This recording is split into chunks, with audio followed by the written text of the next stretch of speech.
MiniWarGaming's Wrath of Magnus! MiniWargamer Dave here from MiniWarGaming.com, here with Quirk. Hey guys. Welcome, Wargamers, to another Wrath of Magnus review, Bat Rep. In this video, it's going to be the review. We'll be talking about the lists that we will be fielding in the battle report to follow, which will be in the MiniWarGaming Vault. Click on the link below to watch that, whether it be now or at the end of this video. If you want to watch the review, just continue watching. We've made a 2,000 point list within the Thousand Sons Grand Coven, and we're using primarily the War Cabal as the core choice. It's a formation. It's a pretty cool core. Yeah, it's like your warband equivalent, but within the Thousand Sons army detachment. That's how I would look at it. Mm-hmm. And you get a very good feeling of generally what the Thousand Sons can do. It's very good. It allows you to field the existing models that you have in your army, which is what we have done. We've added a few new units, which we'll be focusing on in this review video, one of which is the Scarab Occult Terminators, which I'm very excited to be fielding for the first time, and how they support this army. So that's going to be pretty cool. In addition to this, we're going to be going over some of the new warlord traits and some of the new artifacts that you get access to as part of the Thousand Sons. Yep. Some of them are like really sweet. Some of them are amazing. They're amazingly sweet. Yeah. And so it's like, blew me away. Wow, why didn't I field Tzeentch before? Oh, it's because this book didn't exist. Okay, that's why. Yeah. It's actually, it's cool. So once you see it, you'll be like, oh yeah, that's really, really neat. I can't wait to see them. Also, the actual rubric Marines, or the Thousand Sons, they have been given access to better weaponry. Yeah, they have. Which is a big deal, because before it was just infernal bolters, which isn't bad. Are you complaining about infernal bolters? I was not. I said it's not bad. Okay. But that was the only thing. Now there's more, which is very important. So we're also going to touch over that as well. And then what? I said not that they really needed it. They kind of did. It's all nice. purposeful. It's nice, but they didn't need it. They needed it. How much did you see Thousand Sons before this? Not very much. Right? Why? I think that was because people complained too much about AP3 bolters. I think it's because other than AP3 bolters, they had nothing. So AP3 bolters. Cover. AP3 bolters. Cover. AP3 bolters. That doesn't really do it. Okay. No, cover. Or just like stay in vehicle. Like there's ways around it. Oh yeah. Yeah. And Quirk prepared a 2,000 point Ultramarines list against me. Mm-hmm. It's not a CAD, it's Gladius Strike Force? It is a Gladius Strike Force. Okay. So, now last time we did a review. Now, okay, but last time we did no spoilers, hold on. In case you guys didn't watch it, I don't know if you're going to go back and watch that. That was, what was that for? Was that for Chaos? That was for Chaos. That was for Traitors Hate. That was right? for Traitors Hate. Yeah, okay. You said I could. There was a certain preparation of army. I'm not saying anything. All I'm saying is that it looks like it's going to be a good battle. It looks like when you look at the two armies, I can't tell who's going to win by looking at them. It's not an obvious, oh, well, that's way stronger, so that's just cheap. Quirk. I'm not thinking that. Magnus is 650 points, man. He takes up a lot of the army. He can kill one thing per turn, maybe. You can cast whether it's a model 5 or a psychic vehicle. powers. Yeah, that's right. Yeah, and it's a warp charge 5 for his gaze. You say charge, yeah, he can cast 5, actually 6. Because he's part of the detachment. If he's part of the detachment. Yeah, But which he is. He can cast 5. Yeah, naturally he can. But there's only so many warp charges. Mm-hmm. So, although that's like all him. What about the other psychers in the army? Because right now there's a certain amount, right? Oh, we'll have to roll for so many psychic powers. There's a lot. There's a lot of bookkeeping. But like I said in the other review video, I have a funny feeling that the psychic phase will replace the close combat phase. Probably. Because that's just going to be like, whereas normally with Khorne, I'm like in close combat. Mm-hmm. Yeah. Yeah. So let's zoom in and actually show you some of the units, and let's talk about, maybe we can start with the Scarab Occult Terminators, the new guys. Taking a look at the Scarab Occult Terminators, 250 points, unupgraded with these 5 guys. Upgraded, let's see what we got here. So first off, their default war gear is the Infernal Combi Bolter, which these 2 Marines have. These 3, actually, because the Scarab Occult Sorcerer has one as well. It's basically a twin-linked AP3 bolter, which is amazing. I see 4 guys with it. Do you see 4? I see 4. You know what? You're right. There are 4. They also Yes, yes, there is are 4. Yeah. So I'm glad Quirk is here to remind me of the more weapons I have to fight against him. It's okay. I've stared at those models for a little while now. So thank you, Quirk. I will mention that. Thanks, Quirk. Quirk actually prepared these for today. He was working on them yesterday, and they're brand new models, and so we wanted to get them done ready for you guys. And were it not for Quirk working on them, we wouldn't have them in the flesh right before you. So thanks. Welcome. Honestly, I really appreciate it. You're welcome. It makes the game possible today. I'm glad to hear that. You're very welcome. You deserve. Okay, going on to the upgraded weapons. So here we got the, what's this called, Quirk? That one is the Soul Reaper cannon. There we go, Soul Reaper cannon. And do you remember the stats on it? I believe it's Strength 5, AP 3, Heavy 6, Heavy rending? 4. Heavy 4. I would love a Heavy 6. That would be amazing. Oh, it is Heavy 4, and it's 24-inch range. 24-inch range, yeah. So it's Strength 5, AP 3, rending, Heavy 4. Yep. That's gross. awesome. See, that's insane. 2 different sides here. I say gross, you say awesome. I wonder who's fielding what. Grossly awesome. Yeah, who's fielding it, right? Yeah. But no, I'm excited to feel that. The cool thing about that is that other units gain access to that gun. Mm. Yeah. And I think the other option, what's the other option? The other option was the Heavy Warp Flamer, which is the template weapon. It's Strength 5, AP 3, Assault 1 with Warp Flame. And Warp Flame is a special rule where at the end of each phase where the unit suffered 1 or more unsaved wounds from that weapon, they have to take a toughness test, and if they fail, they take an extra D3 wounds with no armor or cover saves allowed. But if they pass the toughness test, they actually get Feel No Pain 6+, or they get +1 to their already existing Feel No Pain. See, now, that as well is actually really good because it's Strength 5, AP3. Mm-hmm. Although, it is a template, and these guys have slow and purposeful. Yes. So it's mostly useful, I say mostly, because you can give a relic, that, and we'll go over that in a second, that negates the Overwatch preventative denial. Yeah. So basically, it eliminates the whole slow and purposeful rule from being able to Overwatch, and they're able to Overwatch. Right. And if they actually don't have slow and purposeful, then they have Overwatch on skill 2. Yeah. But since these guys have slow and purposeful, and they don't have the relic, or anyone around them attached with the relic, then I prefer to give them the Soul Reaper cannon. Yep. That seems to be the most reliable. So that's what we're choosing to do, and that's what we're going to do in this game. Now, over here on the right-hand side, what you see is Hellfire Missile Rack, and that's the exact same as the Cyclone Missile Launcher. Strength 8, AP3, Heavy 2. Yep. 24-inch range. Pretty sweet. So the one thing that I really like about this unit, and by like I mean kind of I'm afraid of, is that there's a Psyker level 2 in there. He is level 2. He's also 2 wounds. Yep. And he's about to go 5. Yep. He's a bit stronger and tougher.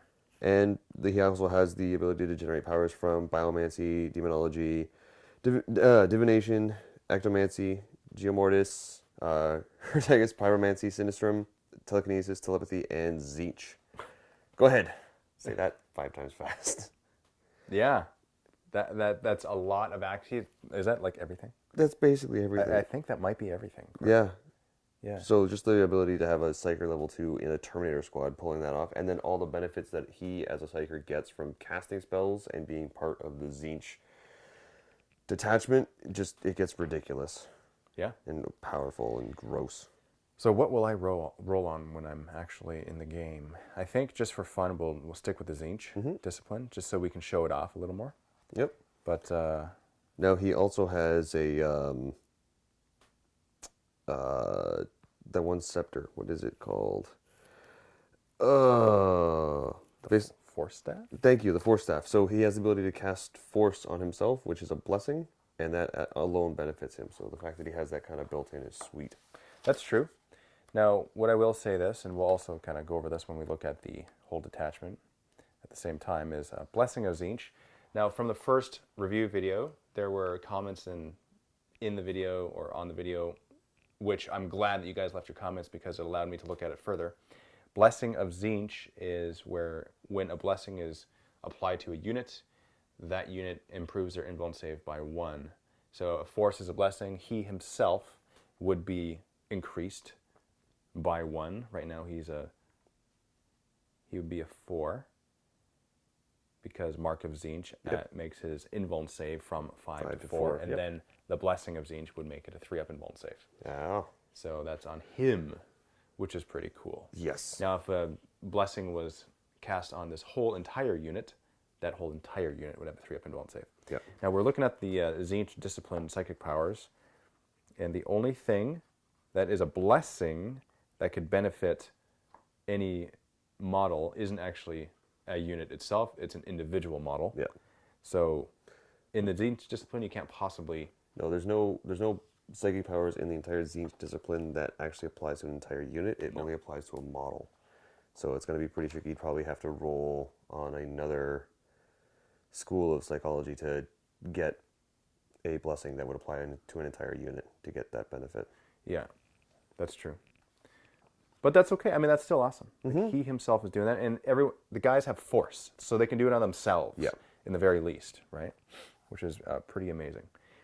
For the points cost, it is 30 points for the Soul Reaper cannon, and it's 20 points for the missiles. So that's an extra 50 on top of their 250. So that's 300 points. Yeah. The 300 points for these 5 guys. Now, do you think it's a fair point cost, or do you think they should be higher, lower, considering what they have available to them? I feel like it's high. Yeah? I feel like 300 points for 5 guys, so they're essentially 60 points each. Yep. Feels like it's really high. But that being said, they have bolters that are AP3. They have this awesome weapon, which is better than your regular assault cannon. And they have a level 2 psyker with 2 wounds. So, see, the way I'm seeing it is that in order to just get a level, for almost any chaos or even regular like loyalist army, to get a level 2 psyker is going to cost you almost 100 points flat, because you're going to have to buy the librarian or the sorcerer and then upgrade them to level 2. And that right there is going to be 75 to 100 points, depending on how you gear them out. And the fact that you're getting a level 2 psyker with 2 wounds and a force staff and the ability to use all these other tricks of Tzeentch, and then on top of that, he's getting essentially 4 bodyguards. One has a cyclone missile launcher, or sorry, basically the equivalent of a cyclone missile launcher, and the other one has the Soul Reaper cannon. Yeah, I think that's a more than fair price. In fact, I think it's a little... I would almost say it's a little undercosted when you consider all the things. I wouldn't say undercosted. I don't know if I'd say that. Obviously, we have varying opinions here. Yeah. I guess we'll know when we feel them, because I'm thinking they need a delivery system of some sort, because they can deep strike. Mm-hmm. And if they do, that's awesome, because they shoot all their stuff at whatever they choose for that one round. And everything that they have is at least AP3. Mm-hmm. So that's scary. And it's twin linked too. The bolters are twin linked. So after saying all these benefits, you still think they're a little too expensive? They can still be expensive, even though they're awesome. Okay. Yeah. I think they're pretty fairly costed. Almost, when you look at everything available to them, I wouldn't be surprised if they went up maybe 10 points a guy. Okay, so compared to themselves, which is Chaos Space Marine Terminators, I think they are amazing, and I would always want to bring these over your Garden variety Chaos Space Marine Terminators. Oh yeah, absolutely. There's no comparison here. Absolutely none. I can't think of anything that would make them, because there's built-in cost, right? Like the Mark of Tzeentch is built into their cost. Yeah. Veterans of the Long War, they have it. It's built in. It's Hatred Space Marines, right? So that's cool as well. So maybe the points is actually fair for what it is. Fair being a relative thing to Chaos Space Marines. We can't compare it to Space Marines because they're not Space Marine Terminators. So that's my initial gut feeling, that they're a tad expensive. Not way too much that I would never want to bring up. They have a little bit of a shock value when you look at them, that it's like, wow, 250 points and for just like 5 Terminators. But then you actually look at everything they have and compare it to other options that would be available to make a similar unit, and I still think they're fairly... I'd say they're right on the mark for their point cost, if not a little bit lower than what I would like to see for a level 2 psyker. Yeah, and good thing that we'll be able to actually put them on the board and see how much damage they do. We did take a Land Raider with them, just your regular Land Raider. It's an auxiliary choice in this detachment. One thing that I will mention is that on the Sorcerer here, you can't put any artifacts on him. He doesn't gain access to any of that. Not that I don't think they would normally anyway. No, but with a level 2 Psyker, you think that you might, but no, you just don't. Yep.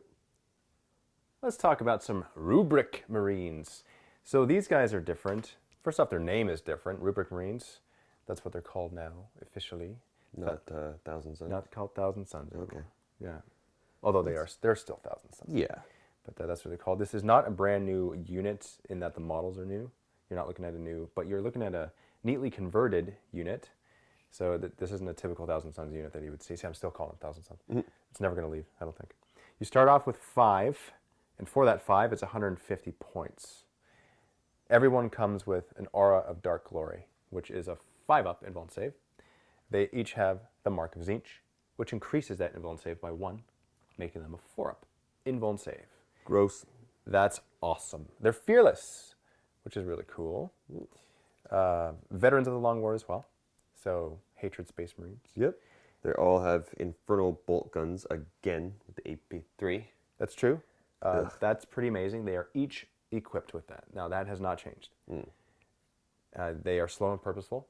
Again, has not changed. That's nothing new. So, no Overwatch, unless that artifact is in the squad. Yep.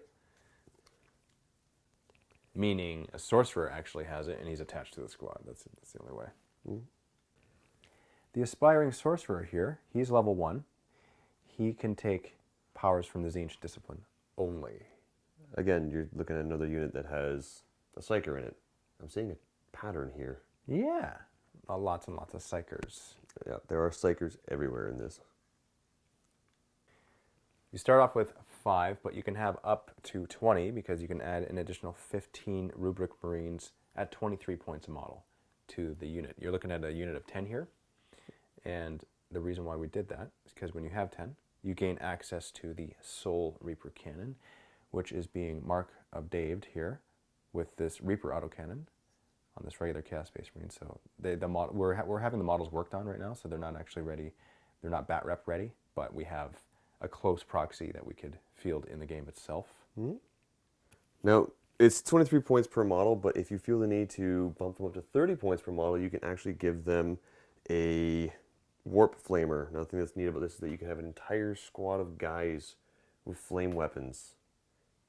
It's their strength 4, AP 4, and they have the Warp Flame special rule. So again, if you suffer any wounds from it, you have to do a toughness test. If you fail, you take an additional D3 wounds with no armor or cover saves allowed. But if you pass it, then you also get Feel No Pain, or +1 to your already existing Feel No Pain. The enemy does. Yes. Yeah. Now, the thing that I originally thought of when I saw this was, that's disgusting, and I don't want to try and charge an entire unit of guys with flamers because of Overwatch. And then I remembered, that's right, they're slow and purposeful. But then I remembered that you can give an artifact to a guy, have him join that unit, and then that unit can in fact Overwatch with 5 to 10 to 15 to 20 flamers, strength 4, AP 4. Oh, it's gross. But to do that, you bump the cost up to 30 points a guy. So yeah, that's pretty pricey. So the question is, would one ever want to put flamers on the entire squad? And I think the answer would be no. I think you might, depending on what you're playing against. That's true. Like, if you're playing against pretty much any Xenos race, I would see it definitely coming in handy there, because a lot of the armor saves are 4, 5, 6. That's what you usually look at when you're dealing with Horde armies, and to have an entire squad of guys with flamers, they're going to pump out a lot more wounds than a unit with just bolters. See, I would disagree with the amount, unless it's a unit of 5 guys. Mm-hmm. I think I would probably be able to get away with maybe 10. Anything more than that, not so much. But 5 would be probably the optimal number there, because you can move around. You can spread them out, you can clump them up, and you'll be fine with the flamers. Once you get up to 10, you're going to start getting in your own way. There's that, and also I don't think there's ever a time when you can optimally utilize every single flamer if there's 10 flamers. If there's like 5 or 6. Say that to an orc player with Burna Boys. That's different. That's different because they can travel in a vehicle that's open-topped, and they can just come out and flame stuff, or they can flame from the vehicle. You can drive around in a Rhino and hop out and get into a good position and then flamer. You can, but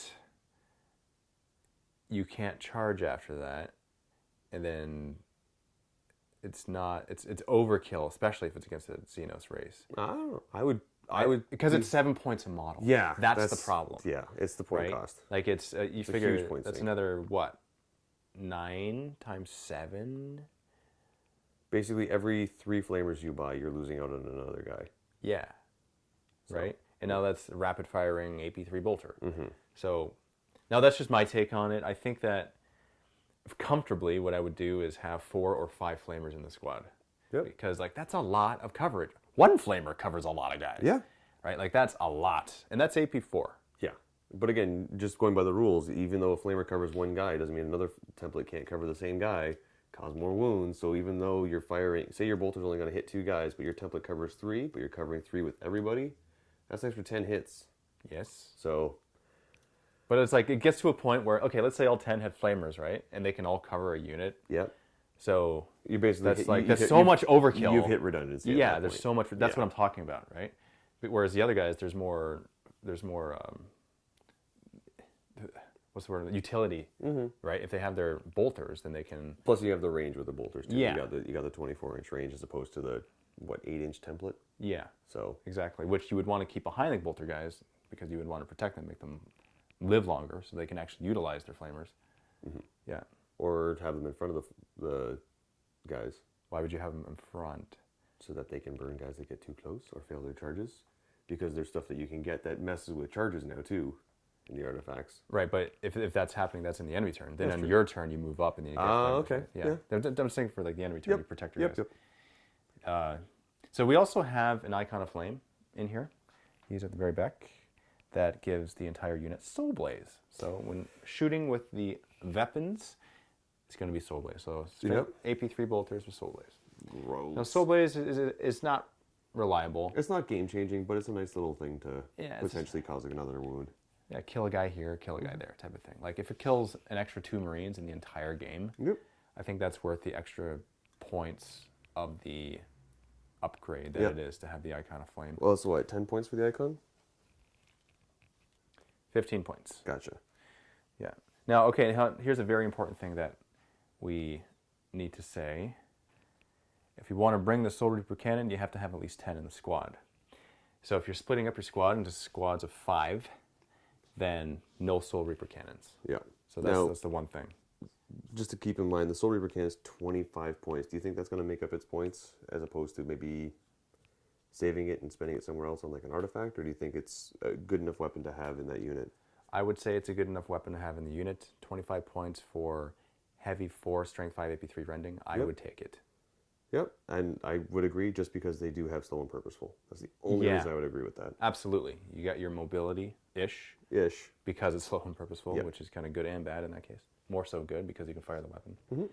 But yeah, I would take it in every squad, which is kind of, there's a bit of irony there because, Tzeentch's number is 9 and you need 10 guys to bring the weapon. So how often are you going to actually see 9 guys?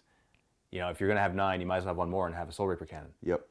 So that is something. It's something that I wish I could have seen or would have seen is that you get a bonus for having 9 guys. Well, there are some bonuses that come up later on with the detachment where you need a certain number of guys in order to get benefits from it.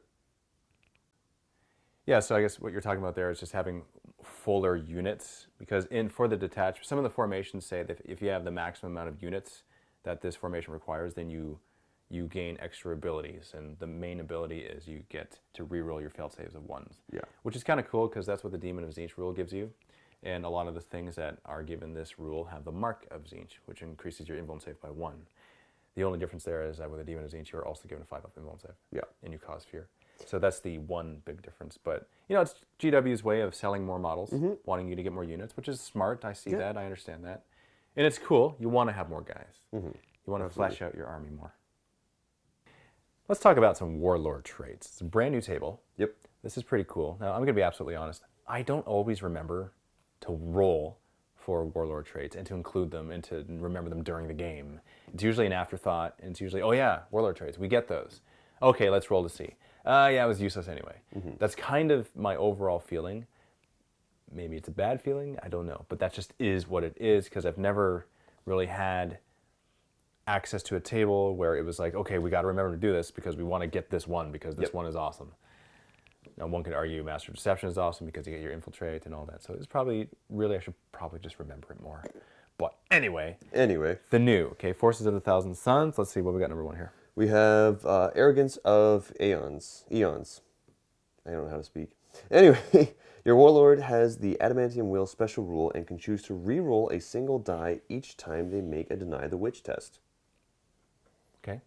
It's not bad. It's not bad because it's... Well, considering how many Psychers there are in the army, it's more than likely that if you are fighting someone else's Psyker, you're probably going to be throwing some Deny the Witches out there. And if your warlord's able to re-roll one of them in case, you know, there's a bad psychic power going on. It's when you're fighting against Psychers. Yeah. It sounds like it's useful when you're fighting against Psychers. Yeah, mostly like maybe Grey Knights or something. Yeah. Grey Knights or Eldar with Farseers. Yeah. So, Undying Form, your warlord has the Eternal Warrior special rule. See, that is just generally useful. Yep. That could be good no matter what, whether you're fighting Psychers or not. It's just cool. Yep. Next up we have Ether Stride. Your warlord and his unit are not slowed by difficult terrain and do not suffer penalties to their initiative for charging through difficult terrain. How do you feel about that one? See, I feel that would be awesome if we were a Khorne army. Yep. But since we're a Tzeentch army, nah. It doesn't look like it's good. Looking at the stats and the way that the Tzeentch army looks like it plays, it looks like it lives in the movement, shooting, and psychic phase. It tries to avoid the assault phase as much as it possibly can. So, yeah, I don't see that one coming up very often. I see that one getting re-rolled a lot. Yeah. Now that being said, like in the end, if you did have that, it's not bad. And to be absolutely honest, it would probably be one of those ones where I would just forget that I have it. Yep. Right? Yep. All right. So Lord of Forbidden Lore. Your warlord knows 1 additional psychic power. Oh, yes. See, that's cool. That's like, dang. He's level 1. No, he would be level 2 at that point. Level 2. Should be level 2. Yep. Yeah, so he's got level 3. That's good. That's a good one. Plus, your detachment special benefits, which allows you to cast one more than your level permits you. So then that gives you access to 4, essentially. Yeah, that's gross. Yeah. That's so gross. That's pretty cool. All right, next up we have Walker of the Webway. Your warlord and his unit have the Deep Strike special rule, and if they already have the Deep Strike special rule, they do not scatter when they arrive by Deep Strike. Okay, so... Yeah. Sorcerer and Terminator armor? Yeah, but you have Deep Strike anyway. But I guess you don't scatter. You don't scatter. Yeah. Mm-hmm. Or even just a sorcerer that doesn't have Terminator armor. Yeah. Yeah. I would think it'd be great if you could take a sorcerer and have a unit of your Scarab Terminators, have them Deep Strike where you want, and not have to worry about scattering anywhere. Would be just amazing. That would be. That sounds like... See, that sounds like one that would be useful a lot. Yeah. Because I'm thinking if I'm going to bring my Scarab Occult Terminators, I'm not going to bring a Land Raider with them, every single unit that I have. Yeah. It's way too expensive, right? So I'll probably maybe have 1 in a Land Raider, but I might have another 1 or 2 that are foot slogging it, or that are deep striking. So if you're able to have one with a warlord who ignores the scatter from deep strike, you can just put them on the board wherever you want, and now you've got primo positioning. Great way to get behind, say, a Tau gun line. Yeah, you said that to my benefit. Yeah. I saw what you did there, and I appreciated it. You're welcome. Yeah. You know me, Quirk. I do. All right, so what's the last one here? Lord of Flux. That's the special one where within 12 inches of the warlord, the ground is treated as difficult terrain, and if you are running or turbo boosting or moving flat out, it's counted as dangerous terrain. So that is something that Magnus the Red has. He's built in with that warlord trait. That's why I remembered it. So that sounds like it's, again, would be difficult to charge you. It would be. I think the reason... Not charge me. It doesn't say anything about charging, actually. No, it's just movement around you. Yeah. But I think the main reason that they put that on Magnus is because when you think of like any other warlord, you don't really want them within 12 of most enemies, whereas Magnus is fast enough and flying, so he can usually get fairly deep into enemy lines, still be flying, so he's not super vulnerable yet now he's going to mess up your lines and make everything difficult and dangerous terrain and just completely slow down the army. I think that it's just good at slowing the army. Yeah. Yeah. Ooh, gross. So let's talk about some chaos artifacts of the Thousand Suns. There are 6 here. I believe so. Yep. We've got, Yep. 6. And there are some there's a couple that really stand out to me. There's a couple that are like, oh, okay, that might be fun. But there are certainly a couple there that, let's jump right in. Starting with Astral Grimoire. That is, at the start of the movement phase, pick the bearer of a single friendly infantry unit within 12 inches of the bearer for the duration of the phase. That unit has the jump unit type. So, hello, Scarab Occult Terminators. You have the jump type. Oh, you didn't want to jump in the movement phase? Okay, you get Hammer of Wrath. Yep. See, that's cool. That's really neat. But again, that means you're throwing your guys into combat. Now, those guys. I'm gonna say those are the ones that I could see Or away from combat. Yep, that's where I would think it would come in handy, is to get out of combat or to get a good distance away from combat. They're the ones that all have power swords each. So yeah, they and might have a they're shot. Terminators. So Yeah. they would just be good for that overall. I think that I see the utility use there in a lot of cases, and it's 30 points. So it's for saving guys or for killing the enemy easier. Yep. I Or think it's getting worth out of a 30 tight points. position. Yeah. Heck, even just moving a unit and blocking line of sight Yep. to them because of whatever, right? Yep. Yeah. It looks like it'd be good and useful a lot of the time. Very good way to even put terrain in between you and a melee heavy opponent. Yeah. Next up we have Seer's Bane. It's the melee weapon, strength user, AP2, melee Bane of Wisdom, demon weapon, and force. And Bane of Wisdom is against non-vehicle targets. The strength value of the Seer's Bane is equal to the bearer's leadership characteristic, and all to wound rolls are made against the target's leadership characteristic instead of their toughness. However, use the target's toughness value as normal for determining whether or not the Seer's Bane inflicts instant death. Okay, so I'm a sorcerer. I have leadership 10. According to this, I count that leadership 10 as my strength. Yes. And I compare it to your leadership. And I am a Space Marine, So leadership 8. Okay, so I'm wounding you on 2s. Yep. And, well, I would slice for you anyway. But Yep. let's say you were another HQ. Okay. And your leadership is 9. So I'm wounding you on 3s. Yep. And because it counts my strength here as 10, then I instant kill you. Which is kind of ironic because it's a force weapon, but I have to roll for force. You do have to roll for force. So even if I don't roll for force, it has that instant killing capability. And on top of that, you don't have to... It's a demon weapon. It is, so you get a lot of attacks. So, Yeah. Provided you don't roll a 1. yeah. Then you kind of messed up for the rest of Don't it. do that. Yeah, try not to do that. Yeah, but yeah, so that's really cool. That's I've never seen anything like that where it works like that. Yeah. Obviously, you want to have a guy with a higher leadership, and you have leadership 10 in your sorcerer, Yeah. so You should be fine. you're there. gonna be high. Worth the 40 points? I think so, just because it sounds like a lot of fun. It's like the Black Mace type Yeah. of fun. Were you gonna say the Black Mace? I was gonna say something completely different, actually. I was gonna go, now you basically have this amazing melee weapon for an army that tries to avoid combat. So is this gonna be one of those points in time where you want to throw them into combat and maybe use that warlord trait where you ignore the terrain? The which one is Deep it? Strike? Aether Stride. Oh, you're Or not Aether slowed? Stride. So you're not slowed by difficult terrain and you don't suffer the initiative penalty. So I can see. I think you roll for that after you choose that, though. That's the only No, I was gonna say though that would be a good combination right there, is to get this and this. Now you're not slowed by terrain. That would be a good combination. And- But I think that, because I mean, you buy this, right? So like, if I had a sorcerer in Terminator armor, then I would want to give him that, Oh yeah. because he's kitted out for close combat. Yep. And the last thing you want to do is charge through terrain and get initiative 1 and have somebody instant kill you. Yes, that's the last thing I want. Yeah. So it's nice to have that there just to kind of help out a little bit. The awesome thing here too is that it is strength user AP2. Well, the strength user doesn't really matter. It's No, strength sorry, is treated to leadership. it's the AP2 really Yeah. that was focused, and then the fact that it's not unwieldy. So that's your strength. That's why I'm and saying you want to initiative. be able to charge through terrain. You don't want to have terrain completely shut you down. Yeah. So Now that's not a completely unique thing, having AP2 at initiative. I've seen No, that a bit. it's- There's a handful of models that have it out there. It's not a lot. There's a handful, and I find that the newer stuff usually there's like one or access to it in the army. So this is the access to that in this army, which is neat. 40 points though. It is hefty on a dude where your sorcerer is like 60 points. You have to upgrade him to the Mark of Tzeentch if you want him in this detachment. 75 points right there. Yeah. And then you probably want to give him this. Well, you give him Terminator armor. So you give him Terminator arm.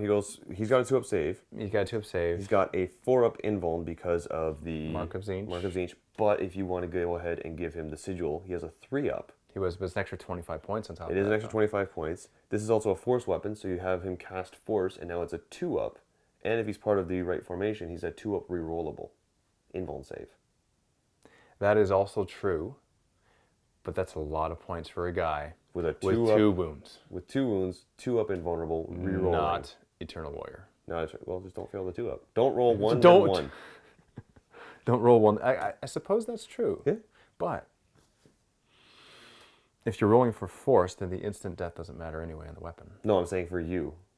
Like, yeah, oh yeah, the instant death doesn't matter at all, but... Yeah, but no, for force and getting the blessing and like rerolling Yep. 1, and yeah, provided that you're part of a kitted out unit that's bolstered, I think that'd be good. But I think if I had to choose between Terminator armor or Sigil of Corruption, Even, yeah, you know, if so you even think then about you could just drop the Terminator armor and take the sigil, because the Terminator armor is just going to slow you down. that's You get deep strike with it, and that's the only benefit I think you get for having Terminator armor. And maybe... AP2, and then armor 2. yeah. Armor 2, and then But then it's not like you have a shooting weapon where Yeah. like Relentless would help you. Yep. So Sigil might be the answer there. Yeah. I would say take a sigil, take this, Because that's cheaper than Cast. Terminator armor. cast force, and you now have a 2-up rerollable from the detachment. Yeah. That's It's gross. yeah. 2-up rerollable with a weapon that is essentially strength 10, causing instant death. Yeah. Yeah. So 25 points plus 40. So that's 65 points. Crazy. Yeah. That's craziness, man. I tell you. Okay, so on to the next one. Helm of the Third Eye is any unit that he joins can fire Overwatch. This is the Overwatch one. This is the one we were mentioning before. Even if they have Slow and Purposeful. And then if they don't have Slow and Purposeful, they can Overwatch on a Ballistic Skill 2. Yep. That's 20 points for that. I don't see any reason not taking that. Like ever? Nah. Not to take it. Because Like, there's take like... it, take it all the time, like is what I'm saying. If you can take something that negates one of the negatives to your army, but still gives you all the positives of it, and you only got to pay 20 points for it. right, but if you had to choose between this or like the Seer's Bane... Yeah, okay, yeah. Touche. Yeah. So, and yeah. Okay, what about this? So we got the Staff of Arcane Compulsion? Compulsion. It's 10 points. It is Strength +2, AP4, Melee, Concussive, Force, Repelling Sweep. And Repelling Sweep is enemy units attempting to charge the bearer or his unit must subtract 2 from their charge roll. Okay, make it a little bit harder to hurt you. Basically, if Only you're, 10 points. If you're able to make sure you're at least 11 inches away from your target at all times, you are unchargeable. Yeah, that's true. So, Yeah. that's gross. And for 10 points, Yeah, basically you're gaining that ability with your Force Staff, because Force Staff stats, and it has concussive. Yeah. So, Coruscator, for 20 points is what you get. It's a ranged weapon. It's a 12-inch, strength 4, AP3. It's a blast, so it's a small blast, and it has a Soul Blaze special rule. it's also a pistol. It's a pistol, that's right. So it's... Adding one to your attack value. yeah. So AP3 blast. Yeah, small blast. That Soul would Blaze. not be fun. All right, and then lastly here we have... I don't even know how to pronounce that. Athnanians?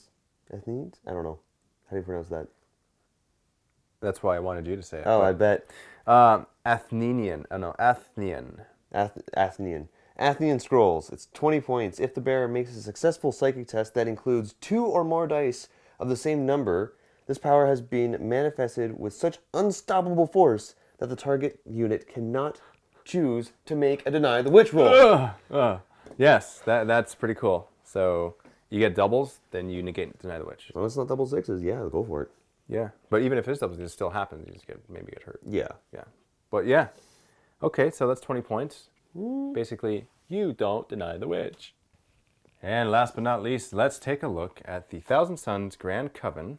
And this is what we are bringing. This is the specific detachment that you get as part of the Wrath of Magnus book. Now, you may be wondering, what's that guy in the back there doing right here? I'm going to proxy him for Magnus. Here's my Magnus. I used a Magnus model in the other demonstration bat rip video. It's because it was Quirk's model. Quirk has since sold the model because someone offered it to him because it was a well-painted model and it was a brand new model and it was just slipped out of his hands in like a split second. So we're going to have to proxy it now. Good thing this guy is nice and tall. And thank you very much, Ichiban, for painting that for me, because that is a really cool Tzeentch model. Anyway, so he's the closest thing that I'll have to be using as a proxy. Anyway, this is the Thousand Sons of Grand Coven. The core choice here is the War Cabal. The core choice consists of one sorcerer, which is right here. He will be equipped with the Seer. So he's going to have the demon weapon because it's just cool. It's just a good thing to have. Yeah, it's pretty cool. So he is the, I could also have brought Ahriman, but I didn't have the points to do it. I could have brought an Exalted Sorcerer as well, again for points, just to keep it down so I can include Magnus in the army. In addition to this, I have one unit of another Sorcerer, because it's actually 1 to 3. So it comes with a Sorcerer, and then it requires another 1 to 3. So I have 2. He has an artifact, and he has the one that allows my units to jump. Oh, okay. Okay, Yep. so I'm just slipping my mind right now, but basically it's the one that we just went over. He'll be Allowing you to jump. Astral Grimoire, Yes. is what it's called. So that's those two.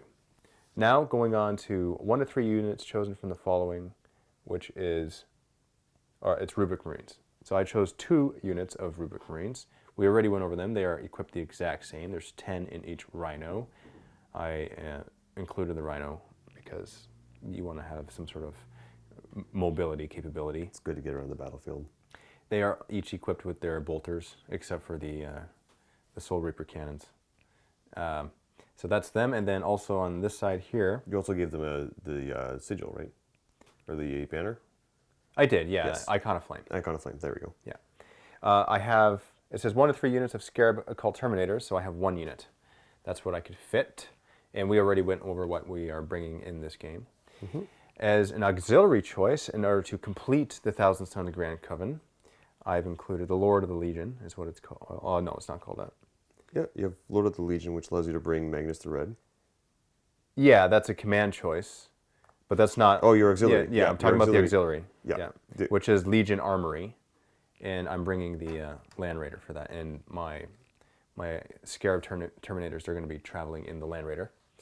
But for the command choice, which is 0 to 4, it's not a necessity. You can bring Magnus, and that's what I am doing, because Magnus is just so awesome. And I really want to see him in a proper game, because in the other review video, I did a who would win.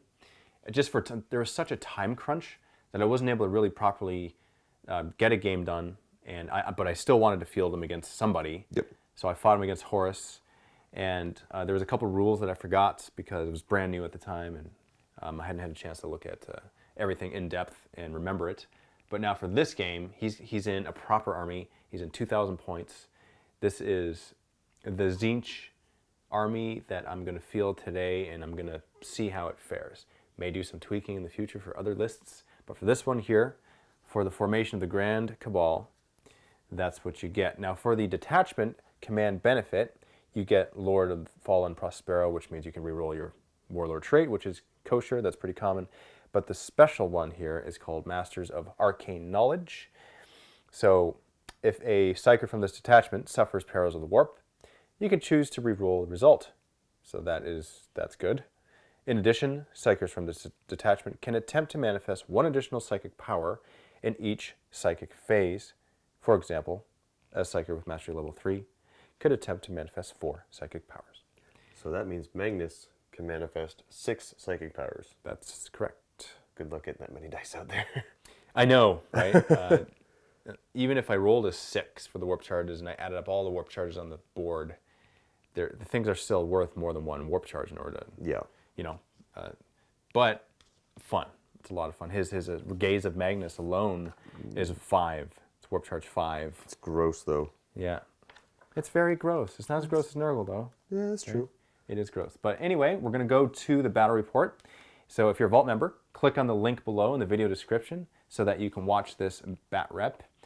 In a moment, we're going to show you the Ultramarine army. I'm going to show you the army that this Thousand Sons army will be fighting against.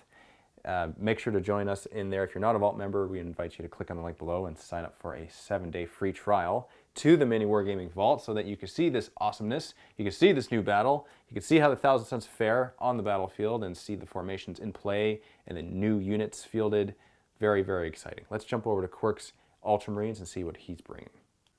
And here we have the Ultramarines that are going to go up against your Thousand Sons. So what I brought is the Gladius Strike Force. One thing I've really wanted to try out, and I want to see how well he can hold up against Magnus, is I brought Marnius Calgar. So, going to have him throw down, hopefully, against Magnus and see who is better. I have a feeling he's going to get crushed. I think he will too. Probably. So, along with the Gladius Strike Force, I brought 2 Battle Demi Companies. One of them is going to have 3 drop pods dropping in with 5 Tactical Marines in each. The other is going to have 3 Rhinos with 5 Tactical Marines in each. Each squad with Tactical Marines has either a Flamer, a Plasma, a Melta, something. There's basically just like the basic weapons in there to kind of throw around, but that was just to fill out points. I have 2 Assault squads. I have a Devastator squad with 2 Last Cannons, 2 Missile Launchers, and a Multi-Melta. I have a Centurion squad. They are not upgraded to Grav. They're just going to have the 2 Heavy Bolters each. And then for my auxiliary choice, I went ahead and brought the Armored Company. So it's going to be a Tech Marine, 2 Whirlwinds, and a Vindicator, which I don't believe I have on the board at the moment. So that's going to be my Ultramarine list going up against the Thousand Sons. Hopefully they can do something to all those Psychers. I don't know. I have a feeling I'm going to die in the Psychic phase, but we'll see. And again, that's it. So join us in the MiniWarGaming Vault. Click on the link below so that you can see this battle report. We're very excited to field these armies against each other, especially the Tzeentch. Brand new, brand new. And thank you very much, Vault members, for supporting us, enabling us to do this. We exist because of you. Just know that that is true. Thank you very much. See you in the next battle report, and happy wargaming. Bye, guys.